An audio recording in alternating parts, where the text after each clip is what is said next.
성경 말씀 봉독하겠습니다. 성경 말씀은 누가복음 17장 11절에서 19절까지의 말씀을 한 절씩 교독하겠습니다. 신약성경 누가복음 17장 11절 말씀입니다. 예수께서 예루살렘으로 가실 때에 사마리아와 갈릴리 사이로 지나가시다가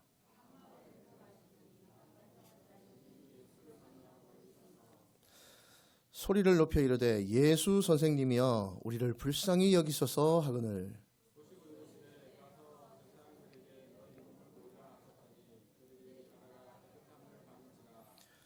그 중에 한 사람이 자기가 낳은 것을 보고 큰 소리로 하나님께 영광을 돌리며 돌아와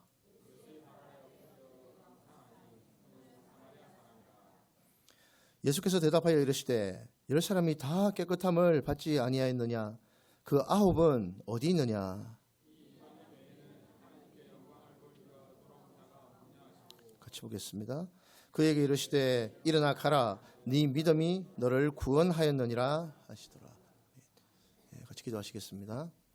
하나님 아버지 감사합니다. 우리 명절에 큰 명절인 설을 앞두고 또 이렇게 2025년도 1월의 마지막 주일을 우리가 주님 앞에 예배로 드리기 위해 모였습니다. 하나님 아버지 은혜로 붙들어 주시어서 이 시간 우리의 온 마음을 다해 드리는 예배를 받아 주시옵고 하나님 우리가 온전히 주님 앞에 예배 드릴 수 있도록 정결한 마음 끝까지 붙들어 주시옵소서. 하나님 이 시간 제가 주님의 말씀을 전할 것인데 이 말씀을 제가 더하거나 빼지 말고 왜곡시키지 말고 원래 주님께서 주님의 백성들에게 주셨던 이 말씀이 원래의 의도대로 전달되어질 수 있도록 은혜로 이끌어 주시옵소서. 예수님 이름으로 기도드리옵나이다. 아멘. 자, 오늘 본문의 사건은요, 예수님께서 공생애의 마지막 예루살렘으로 가시는 길에 일어난 일이었습니다. 3년에서 3년 반 사이에 공생애 활동이 있으셨죠. 근데 이스라엘 백성들은 매해 예루살렘으로 올라가서 명절을 치르는 습관이 있었습니다. 그런 풍습이 있었죠. 자, 이게 마지막 예루살렘 행이라는 얘기는 뭐냐면 이 발걸음을 끝으로 이 예루살렘에서 예수님께서 십자가에 못 박혀 돌아가시게 됩니다. 3년 넘게 활동하시면서 얼마나 많은 병자들을 고치셨겠습니까? 그죠? 오늘 또 그 병자를 고치신 사건을 우리가 같이 보도록 하겠습니다. 예수님께서 그 위쪽 지역 갈릴리에서 내려오셔가지고 예루살렘으로 가는 중간에 보면 많은 마을들이 걸립니다. 그 중에 사마리아라는 동네를 지나갈 때 일이었습니다. 그 마을에 지나가시다가 한 마을에 들어갔는데 10명의 나병 환자가 우르르 몰려와가지고 가까이는 못 오고 멀리서 소리 지릅니다. 왜 그렇게 했냐면 나병 환자들은 불가촉 전염병자들이에요. 이 사람들은 격리돼서 살아야 되고 마을도 들어오지를 못했어요. 그러니까 따로 떨어져서 살 수밖에 없는 사람이었습니다. 감염의 우려 때문에 사람들한테 가까이 갔다가는 큰일 납니다. 우리 쉽게 얘기해서 얼마 전까지만 해도 우리 코로나 때문에 되게 고생했지 않습니까? 몇 년 동안. 그때 어떻습니까? 한번 코로나 걸리니까 사람 근처에 얼씬도 못하게 하잖아요. 그죠? 혹시나 옮으면 니 때문에 옮았다 그러고. 그죠? 이러니까 사람 근처에 얼씬 못하고 격리를 시키는 게 맞아요. 근데 코로나 정도가 아니에요. 코로나는 좀 앓다가 대부분 낫지 않습니까? 이 나병은요, 한번 걸리면 회복이 안 돼요. 불치병입니다. 이 무서운 병을 앓고 있는 사람들이 있기 때문에 무리 중에 왔다 가는 큰일 납니다. 함부로 돌아다니거나 본의 아니게 접촉만 해도 돌에 맞아 죽기 딱 좋은 사람들이 이 나병 환자들이었어요. 왜냐하면 나병은 그 당시에 하나님으로부터 저주받은 사람들이 저주받은 사람들이 받는 병이라고 여겨졌기 때문입니다. 그리고 이 사람들이 어디 부득이하게 돌아다니다가 멀쩡한 사람이 지나가면요, 저 뒤로 물러서가지고 뒤로 돌아서서 고개 숙이고 부정하다 소리 질러야 돼요. 왜? 근처 오지 말라고. 당신 나한테 옮는다 이 얘기예요. 그만큼 무서운 병이었는데 나병 환자 10명이 무리지어서 예수님 앞으로 왔다라는 것은 보통 일이 아닙니다. 그 얘기는 좀 이따 천천히 이제 제가 왜 이런지 말씀을 드릴게요. 그리고 멀리 떨어져 가지고 가까이는 못 오고 예수님께서 마을로 무리들과 함께 우르르 들어오셨는데 저 멀리에서 소리 지릅니다. 예수 선생님이여 우리를 불쌍히 여기소서. 구체적으로 병을 고쳐달라는 얘기를 하면 될 긴데 그냥 우리를 불쌍히 여겨 주시옵소서라고 소리만 지릅니다. 자, 이렇게 두리뭉실하게 외쳤는데도 예수님께서는 찰떡같이 알아들으셨어요. 자들이 뭘 원하는지 뻔한 거 아닙니까? 저 사람들이 돈을 원하겠습니까? 아니면은 뭐 다른 어떤 원한이 있어가지고 왔겠습니까? 병 고쳐달라는 것이 자기 인생의 가장 큰 문제의 해결을 바라는 요청건입니다. 근데 지난 3년간 공생의 기간 동안 예수님께서는요, 많은 소문들이 퍼졌죠? 어떤 소문이 퍼졌습니까? 이게 마지막이라 그랬죠? 지난 3년 동안 예수님은 죽은 사람도 막 살려내셨어요. 그죠? 회당장 야이로의 딸. 그리고 어떻습니까? 가까이 오지 않아도 백부장의 종 어떻습니까? 말씀만 하시옵소서. 그러면 내 종이 낫겠나이다. 구시로부터 나왔다고요. 이런 소문들이 곳곳에 퍼졌습니다. 여기 성경에 기록되지 않은 많은 사람들이, 얼마나 많은 사람들이 병을 고쳤겠습니까? 완전히 구름대같이 예수님 주변에 둘러 진치고 있었을 겁니다. 이 남의 환자들도 생각을 했겠죠. 우리 병도 고칠 수 있을란가? 아니, 죽은 사람도 살리는데 이 병 못 고치겠나? 그런데 우리 어째가노? 갔다가는 맞아 죽을 낀데, 군중들 사이에 갔다가 우리 다 맞아 죽는데. 그러니까 얘기했겠죠. 이래 죽으나 저래 죽으나, 이래 꾸지리하게 사나, 가가지고 고침받으면 새삼 사는 기고, 이래가 맞아 죽으면은 뭐 이제 끝나는 거지 뭐, 이런 생각으로 갔겠죠. 감사하게도 예수님께서는요, 이 남의 환자 10명의 소원을 들어주셨습니다. 근데요, 아무 조치도 안 하고 이렇게만 말씀하세요. 가서 제사장들에게 네 몸을 보이라. 여러분, 이거 그냥 쉬운 얘기 같지만요, 네 몸을 보이는 경우는 딱 하나밖에 없어요. 남의 환자들이 제사장들에게 가가지고 자기의 몸을 보이고 검사를 받는 일은 딱 하나예요. 완치받았다는 확인 증명서를 받기 위해서입니다. 제사장들에게 완치받았다는 확인 증명서를 받아야 이 사람들은 사회 속에 들어갈 수 있어요. 격리되지 않고 정상적인 삶을 살 수 있다는 얘기예요. 근데 아무 조치도 않고 이렇게 얘기를 했는데, 뭐 우리 보고 가가지고 이 나병 걸린 상태로 제사장들에게 보이라고? 불평할 수도 있고요. 전염병 환자가 제사장에게 그 몸을 보이는 이런 일을 하라고? 근데 다행히도 이 10명의 나병 환자들은요, 용기만 있었던 것이 아니라 믿음도 대단했던 것 같습니다. 이 말을 듣고 하나도 고쳐지지 않았는데 그 길로 그 말만 듣고 바로 제사장들에게 갑니다. 여러분, 하나 여쭤볼게요. 제사장들은 어디에 있습니까? 성전에 있습니다. 성전에. 성전은 어디 있습니까? 예루살렘 한가운데 있습니다. 예루살렘이면요, 지금 저기 서면 한가운데보다 더 북적북적 되는데요. 그 사람이 얼마나 많겠습니까? 가다가 만약에 내 병이 낫지 않는 상태로 군중 속에 들어갔다가는 그냥 죽기 십상이에요. 끌려 나와가지고 돌에 맞기 딱 좋아요. 목숨 걸고 간 겁니다. 이런 좋은 믿음을 가지고 있었던 사람들이, 믿음이 이렇게 좋지 않고서는 뭐 발걸음을 옮길 수가 없었겠죠. 그런데 가다가 어떤 일이 벌어졌습니까? 본문 말씀 14절 한번 보겠습니다. 14절입니다. 같이 한번 읽어볼까요? 시작. 보시고 이르시되 가서 제사장들에게 너희의 몸을 보이라 하셨더니 그들이 가다가 깨끗함을 받은지라. 그 말 순종해가지고 가는 중간에 병이 나아버렸네요. 아니, 보면 우리가 성경에 보면 예수님께서 태어나서 한 번도 앞을 보지 못한 사람들의 눈을 어떻게 고치셨습니까? 진흙에 침을 이겨가지고 눈에 발라주셨어요. 맞습니까? 그리고 구약 성경을 보면 장군 나아만에게 어떻게 했습니까? 가서 네가 요단강에 가가지고 7번 목욕해라고.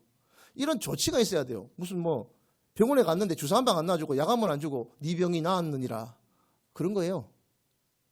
그런데 이 나병 환자 10명은 공통되게도 그 말에 100% 순종했다는 겁니다. 병을 고칠 만한 믿음이 있었다는 얘기예요. 그런데 병을 고치고 난 다음이 문제예요. 용기도 있었고 믿음도 있어가지고 병 고침을 받고, 이 사람들이 병을 고침을 받았다는 얘기는요, 남아있는 인생이 바뀐 거예요. 로또 맞은 것보다 훨씬 큰 변화입니다. 그렇잖아요. 나병 환자로 격리되어가지고 바깥 사람 구경도 못하고 죽을 날만 앉아가지고 세어보는 사람들이 정상적인 사람이 되었다고요. 이제 일도 할 수 있고요, 가족들에게 가가지고 가족의 역할을 할 수가 있게 된 거예요.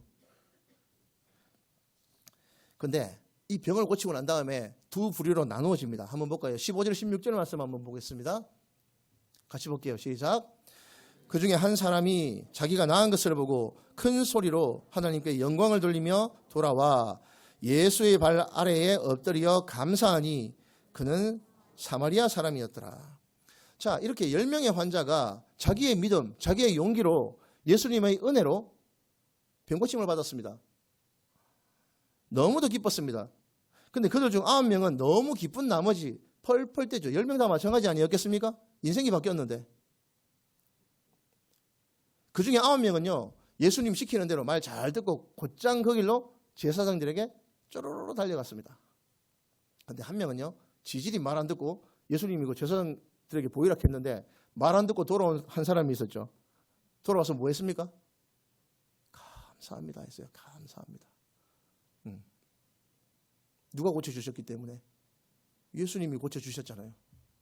10명 다 알았을 텐데 왜 한 명만 돌아왔을까요? 성경에는 이렇게 기록되어 있어요. 이 사람이 누구냐? 이름은 안 나와 있고요. 그냥 사마리아인이었더라. 여러분, 사마리아인이 누군지 아십니까? 이것 좀 설명드려야 되는데요. 이 신약 시대에는요, 사마리아 사람들은요, 유대인들에게 개취급 당했습니다. 개취급. 왜 그럴까요? 구약 시대에는요, 남한국과 북한국으로 솔로몬 죽은 다음에 나라가 두 동가리로 나누어집니다. 북한국은요, 10지파로 이루어져 있었는데 이 북한국은요, 아수르라는 나라에 의해서 멸망되었습니다. 자, 이 아수르라는 나라는 어떤 나라냐면 소수민족으로 굉장히 흉폭하고 강력한 민족이었습니다. 대제국을 만들면서 이 사람들의 특징은 뭐냐면 소수민족이었기 때문에 그 자기들이 점령한 나라들을 굉장히 폭압적인 정치로 군림했습니다. 왜? 그래야지 말을 잘 듣기 때문에. 또 둘째는 뭐냐면 민족들을 섞어버렸어요. 자기들이 점령한 한 지역의 민족을 반 뭉텅거려 가지고 자기들이 점령한 다른 민족으로 섞어버립니다. 피가 섞이면 정체성이 모호해지기 때문에 단합이 잘 안 됩니다. 그래야지 통치하기가 쉬우니까. 자, 그러면 이제 북한국 이스라엘 사마리아 사람들은 어떤 사람들일까요? 피도 짬뽕, 민족도 짬뽕, 그죠? 신앙도 짬뽕. 이러니까 유대인들은요, 이 사마리아인들을 사람 취급 안 했어요. 개 취급했습니다. 여러분, 요한복음에 보면 그 말 나오잖아요. 예수님께서 제자들 다 보내고 혼자서 우물에 있을 때 사마리아 여자, 우물가의 여자 만났을 때 첫 번 그 여자가 자기 입으로 하는 말이 뭡니까? 아니 선생님, 당신은 유대인인데 어째 나 같은 사마리아 여자한테 말을 거십니까? 이게 그 시대의 분위기였어요. 사람 취급도 안 했다니까요. 그런데 이 누가복음에 누가는요, 이 사마리아인들 알뜰히 챙깁니다. 선한 사마리아인 이야기도 누가가 챙겼고요. 왜 그는 사마리아인이었더라 이렇게 얘기할까요? 누가 지가 이방인이니까. 성경을 기록한 유일한 이방인이 이 누가예요. 누가. 다 유대인인데 딱 한 명 이방인이 있다면 이 누가가 성경 66권 중에서 누가만 이방인이에요. 이러니까 자기가 사마리아인이었더라. 이걸 갖다 알뜰히 챙겨놓는 거예요. 누가는 돌아와서 누가복음 곳곳에 이 사마리아인이었더라라는 것을 말하는데요. 당시 이렇게 천대받았던 사마리아인, 이 사람이 예수님 앞에 감사합니다라고 인사를 하러 왔을 때 예수님의 반응은 어땠을까요? 기뻐하셨을까요? 본문 한번 볼게요. 17절에서 18절 말씀 보겠습니다. 같이 볼게요. 시작. 예수께서 대답하여 이르시되 10사람이 다 깨끗함을 받지 아니하였느냐? 그 9은 어디 있느냐? 이 이방인 외에는 하나님께 영광을 돌리러 돌아온 자가 없느냐? 섭섭해 하십니다. 섭섭해 하세요. 아니 9명 다 어디 갔노? 내가 10명 다 고쳐줬잖아. 받은 건 똑같이 10명 다 받았는데 왜 니만 돌아왔냐고. 자, 다 나왔다고 제사장에게 검증받고 가족들하고 기쁨의 잔치를 벌이고 파티를 벌이고, 이게 중요한 게 아니라 이 불치병으로 인생의 변화를 받았다면 돌아와가지고 감사해야지. 그게 사람의 인지상정 아니겠습니까? 그죠? 그런데 치료받고 계산 끝난 겁니다. 나머지 9명은. 용기도 있었고요. 믿음도 있었습니다. 그런데 감사는 없었어요. 9명이. 예수님께서는요, 이 9명에 대해서 감사를 표하지 않은 데 대해서 굉장히 섭섭해 하십니다. 몇 마디 말로 떼우고 넘어가는 것이 아니라 자신이 드릴 수 있는 감사를 정성껏 표시했어야죠. 그런데 이 한 사람을 제외한 나머지 9명은 이후에라도 어떤 기록에도 예수님께 감사를 표했다라는 기록이 일절 없어요.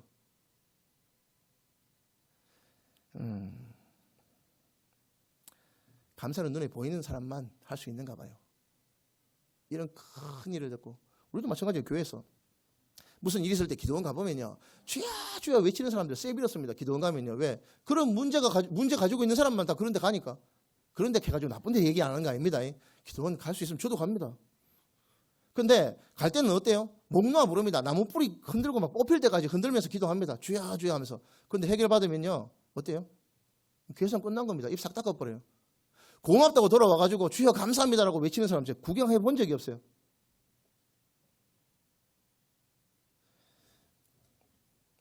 자, 예수님은 이렇게 섭섭해 하셨는데 돌아온 이 한 사람에 대해서 예수님께서 어떻게 행동하셨는지를 한번 보게 됩니다. 이 한 사람에 대해서. 일단 섭섭한 건 섭섭한 거고, 이 한 사람에 대해서 어떤 말씀을 하셨는지 볼게요. 19절 한번 보겠습니다. 19절 같이 볼게요. 시작.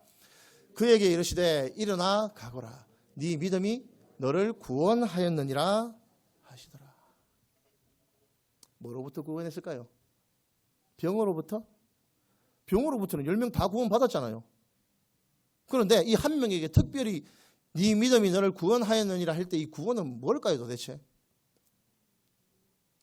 여러분, 우리 신불신간에 한번 생각해 봅시다. 절에 다니는 사람도 마찬가지고, 성황당에 다니는 사람도 마찬가지고, 이슬람교 뭐 오만 종교 다 통틀어서 사람이 그 종교를 열심히 섬길 때는 무슨 목적이 있을까요? 자기의 문제를 해달라는 목적이 있을 겁니다. 기독교인들도 마찬가지예요. 그죠? 우리가 저 기도실에 가가지고 밤낮 부르짖을 때 우리 문제를 해결해 주기를 바라는 마음으로 오시는 분들 대부분 아닙니까? 그죠? 우리는 이 삶에서 필요한 것들을 구하고 간구합니다. 당연하죠. 우리 하늘 아버지께 당연히 구해야죠. 우리가 어디 가서 구하겠습니까? 그런데 예수님께서는요, 우리가 구하는 것 너머의 것을 주십니다. 네가 돈 문제로 기도하나? 네 건강 문제로 기도하나? 네 가족의 관계 문제 때문에 기도하나? 근데 그래, 그것도 다 해결받아야 되지. 그것 때문에 네 속 많이 썩지.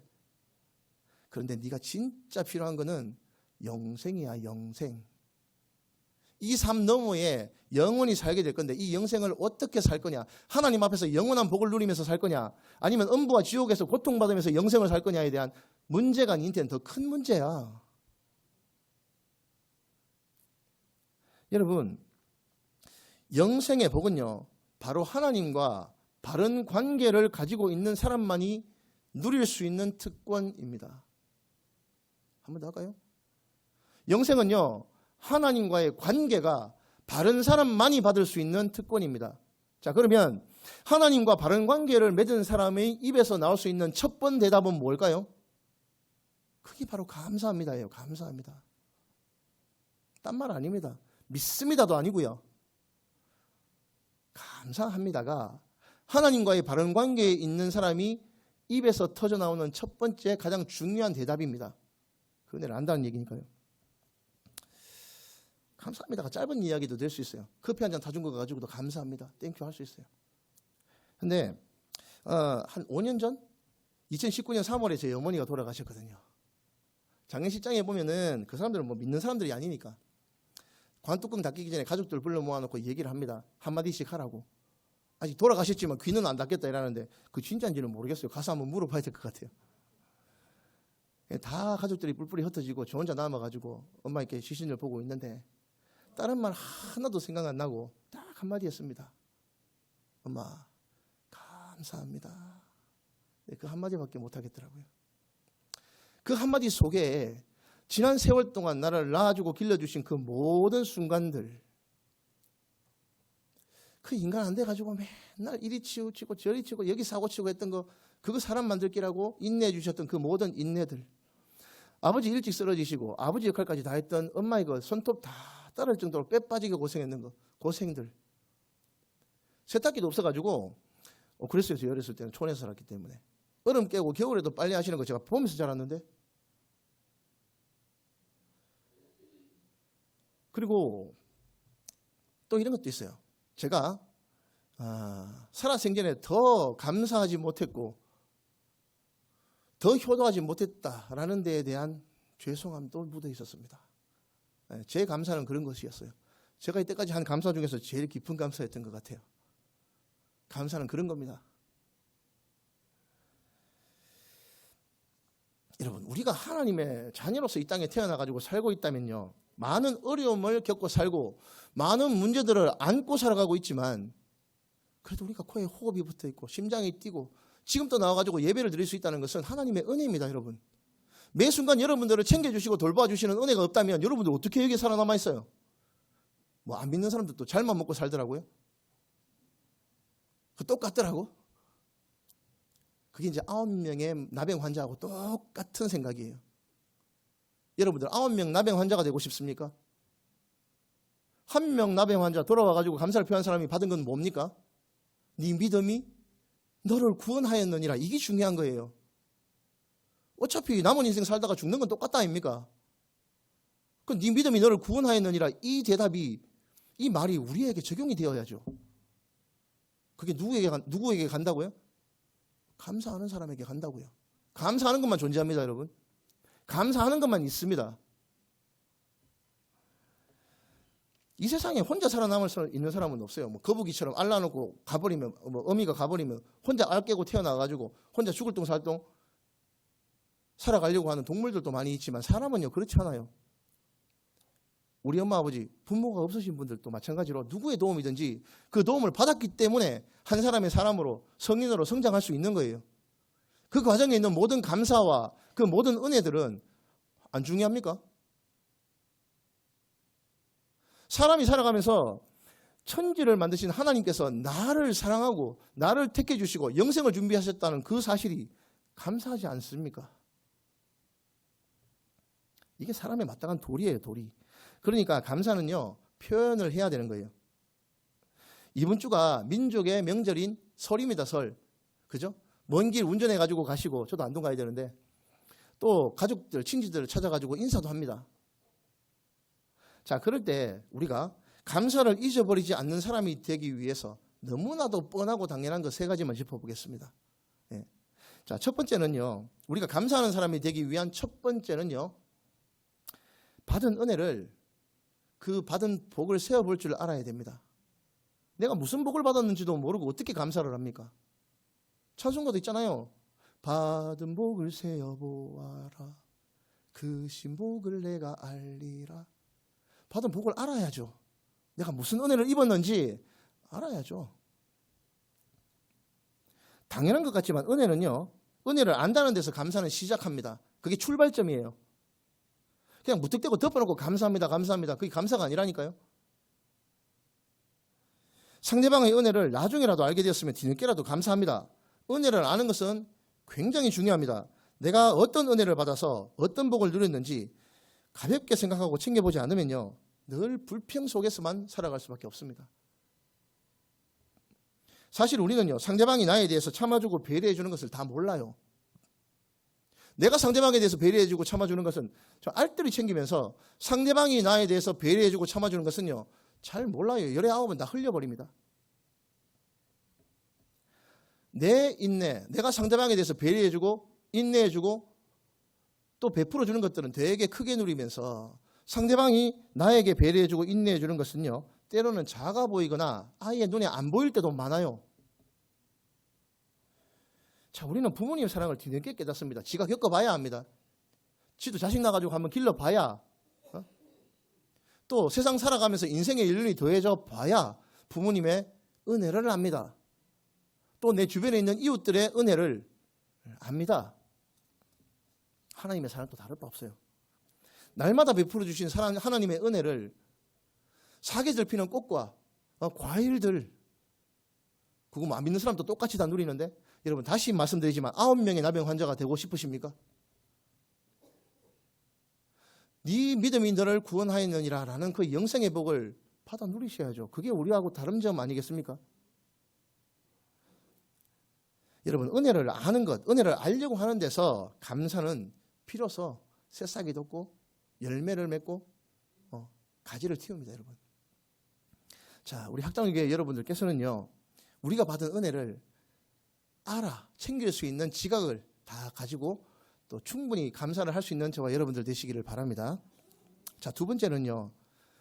우리가 받은 은혜를요. 당연하게 생각하지 말아야 감사할 수 있습니다. 당연하게 생각하지 말아야 돼요.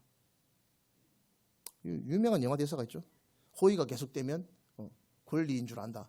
이러면서 굉장히 폭거를 계속 이어가는 사람들도 봤는데 우리는 그렇지 않습니다. 우리 사람끼리는 그게 어떤 관계가 되었든지 내가 무엇을 누리고 있다면 그 누군가의 희생과 배려가 있기 때문이에요. 안 그래요?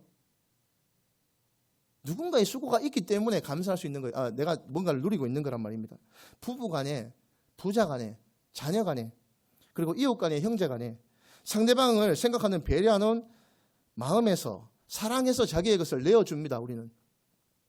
그렇게 더불어 살아가는 것이죠. 왜냐하면 사랑은 주고 싶은 마음이기 때문입니다. 같이 있고 싶어 하는 것이고요. 상대방이 잘 되기를 바라는 것입니다. 상대방이 잘 되기를 바라고 그 행복하기를 바라는 모습, 또 그 행복해하는 즐거워하는 모습을 보는 것이 그 사람의 기쁨인 것입니다. 이게 사랑하는 거예요. 근데 이것을 당연하게 생각하면요. 감사라는 말은요. 일절 떠오르지 않습니다. 당연하다고 느끼는 의식은 상대방이 나를 사랑해서 배려하고 참아주는 모든 수고를 없는 것처럼 지워버립니다. 나를 향한 상대방의 노고와 배려는 당연하지 않아요. 상대방이 나를 사랑해주는 것은 당연하지 않습니다. 여러분 인생 살면서 나를 진심으로 배려해주고 사랑해주는 사람 몇 명이나 만나십니까?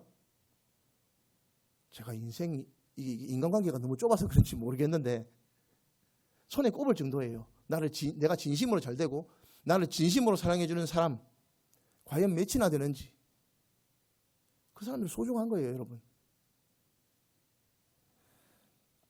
물론 하나님의 은혜도 당연하지 않습니다.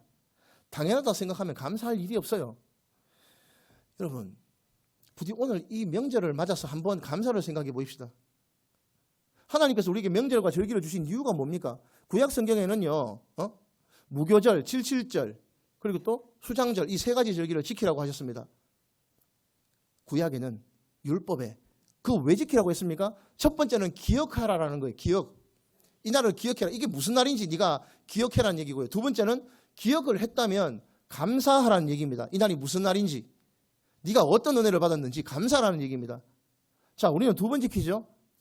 이제 곧 있을 설명절이 있습니다. 또 가을에 추석이 있습니다. 이 왜 지킵니까? 기억하라는 얘기예요. 두 번째는요. 기억을 했으면 감사하라는 얘기입니다. 당연하게 생각하지 말고.